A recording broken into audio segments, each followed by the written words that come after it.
धार्मिक ग्रंथों के अनुसार भगवान विष्णु को एकादशी तिथि अत्यंत प्रिय है।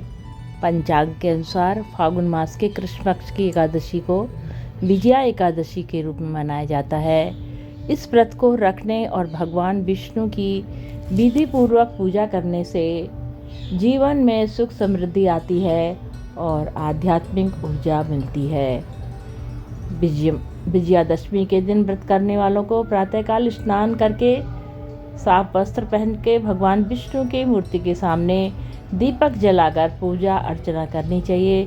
साथ ही इस दिन गीता पाठ, विष्णु सहस्त्रनाम, अन्य धार्मिक ग्रंथों का पाठ करना अत्यंत फलदायी माना जाता है।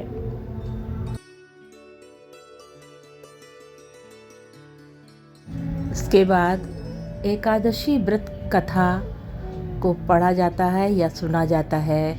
व्रत ना भी कर सकें तो भी व्रत की कथा सुनने से पुण्य फल की प्राप्ति होती है।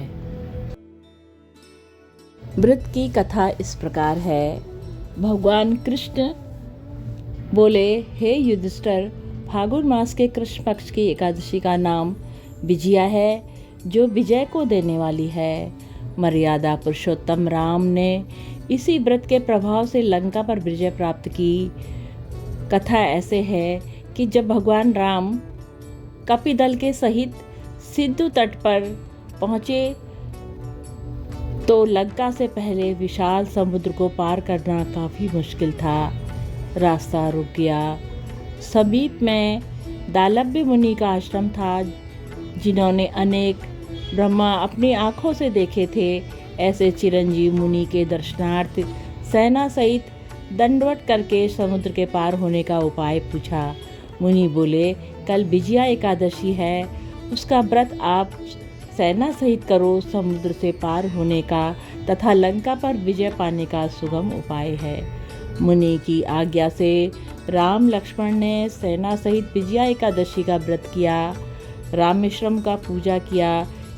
उसके प्रभाव से लंका पर विजय पाई।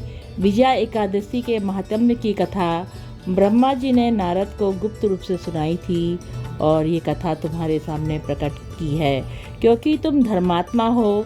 यह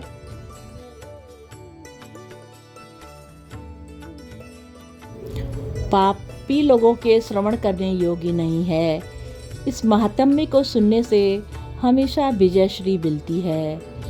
ये कथा स्कंद पुराण में वर्णित है। ये ऐसा पुण्यदायी फल है एकादशी व्रत का। इस दिन सिंघाड़े का सागर लेना चाहिए।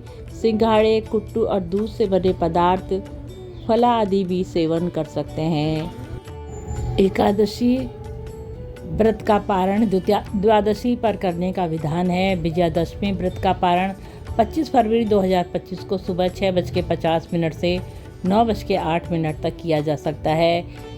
इस अवधि के भीतर व्रत का पारण करना बहुत शुभ माना जाता है।